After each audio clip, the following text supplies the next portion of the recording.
Welcome back to Sip and Talk. Hey, everyone. Glad to be back. You know, sometimes you just hear these headlines, right? And they make you kind of stop and scratch your head a bit. Definitely. We've got this one bouncing around now, Iran accusing the U.S., saying Washington only understands, quote, threats and force. Yeah, saw that one. Pretty strong language. It is. And today, we're going to really try and unpack that because, I mean, just on the surface, it sounds a little wild. It does raise some immediate questions, for sure. Okay, so let's dig in.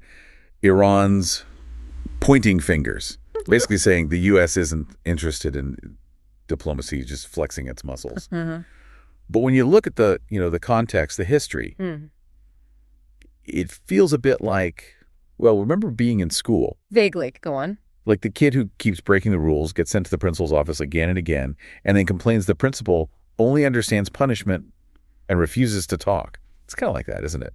That's actually a pretty good analogy because, what's fascinating here is Iran's own track record with international agreements, specifically the Nuclear Non-Proliferation Treaty, the NP2. Right. They haven't exactly been following all the rules there, have they? Well, not according to the IAEA, the International Atomic Energy Agency. Our understanding is they haven't fully complied, especially after the U.S. pulled out of the nuclear deal, the JCPOA, back in 2018. It ramped things up after that. Significantly. The IAEA has flagged them multiple times for non-compliance, things like enriching uranium way beyond civilian needs, getting closer to weapons-grade levels, and not being fully transparent about certain undeclared sites since around 2019. And wasn't there talk of them threatening to just leave the NPT altogether? Exactly. They've made those threats. So you see the contradiction, right? They're saying the U.S. isn't committed to talks. Well, their own commitment seems pretty shaky based on their actions. Yeah, definitely a head-scratcher. It is. And if you look at the bigger picture, the U.S., well, they have actually been trying the diplomatic route, according to people involved. Like Marco Rubio. He's been pretty vocal on this. Yeah, Senator Rubio, he's argued the U.S. has, I think his words were, bent over backwards to try and make a deal work. Bent over backwards? Yeah. How so? Well, sending envoys, someone named Steve Wickoff apparently traveled all over talking through intermediaries like the Omanis, putting, pretty generous offers down in writing. Efforts were made. And didn't Rubio also say something like, the U.S. is ready to meet right now? He did. He emphasized that the administration's preference has always been diplomacy first. But there was a catch, right? Like a deadline. Ah, yes. There was apparently a 60-day window given to Iran to show some real progress. The implication being, if nothing happens, then something else would. Okay. So maybe Iran miscalculated who they were dealing with. That's certainly one interpretation suggested, yeah. They might have expected a different response. Okay, this is where it gets really interesting for me. Rubio was asked, point blank, if the U.S. had intelligence saying Iran had actually ordered the weaponization of its nuclear program. And his answer was pretty striking. Yeah, he said the question was irrelevant. Now, why on earth would he say that? That seems like the most relevant question. Well, okay, let's unpack that. His point, essentially, is that focusing on a specific final go order misses the bigger picture. Which is? Which is that Iran already has basically everything it needs to build nuclear weapons, the ingredients, the know-how.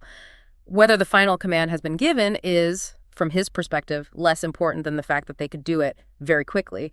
They're a threshold state. So it's about capability, not just declared intent. Exactly. He points to things like, why enrich uranium up to 60%? That's way beyond power plants. It's what weapon states do to get to 90% fast.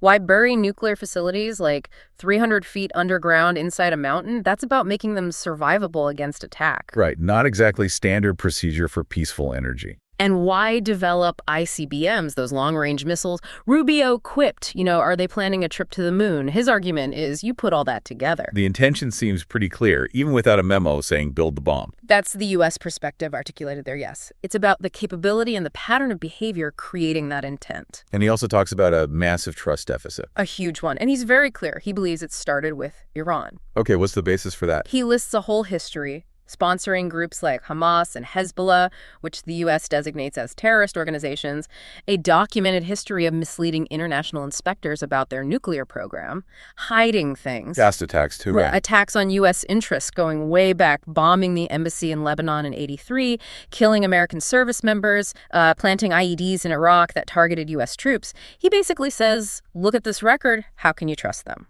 So from that viewpoint, Recent U.S. actions, like those strikes on specific nuclear-related sites, weren't about starting a war or overthrowing the government. They were framed as a precise mission. to do what exactly? Yeah. Degrade the weapons capability. To degrade or destroy specific sites linked directly to those weaponization ambitions.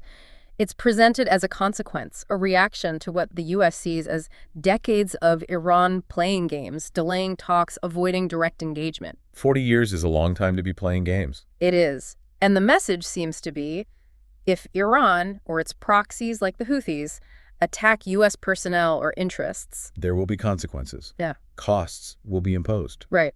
And that also explains, the U.S. bases in the region, Bahrain, Qatar, the UAE. Those countries are genuinely worried about Iran. They want the U.S. there for protection. That's the understanding, yes. The U.S. presence is partly defensive for those allies. So the bottom line for the U.S. is still diplomacy, ideally. Ideally, yes. All right. A peaceful diplomatic solution is still stated as the goal. They say Iran can have a civilian nuclear program. But there are red lines. Big ones.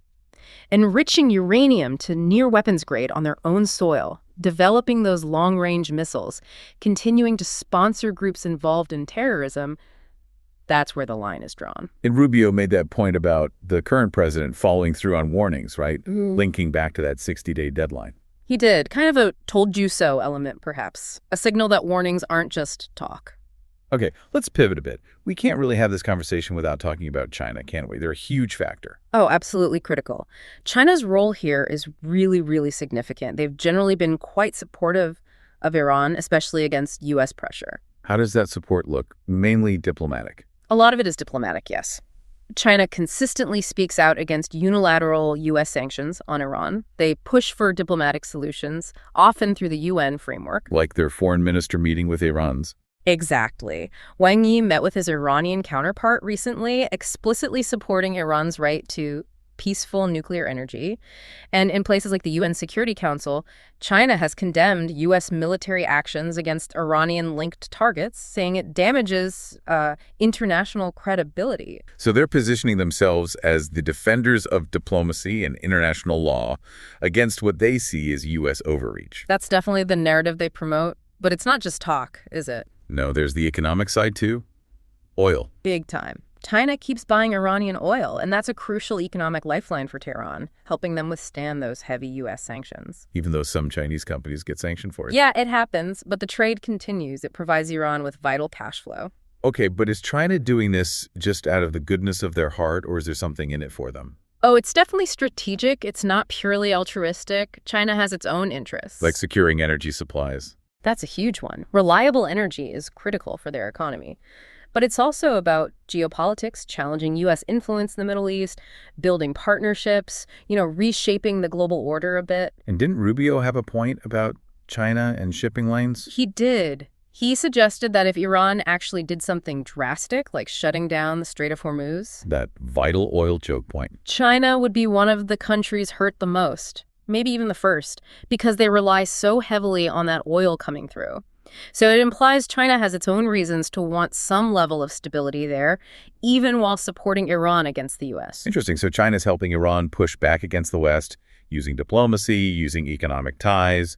Building this sort of counter-narrative, this alternative bloc, almost. But they've got their own calculations, their own moves to make on the big chessboard. It's not just about Iran's interest. Definitely not. It's a complex web of relationships and self-interest. Okay, so wrapping our heads around all this, after kind of walking through it, Iran's accusation, U.S. only understands threats and force. It really does seem, pretty shaky, doesn't it, when you look at their own actions? It loses a lot of its punch, yeah.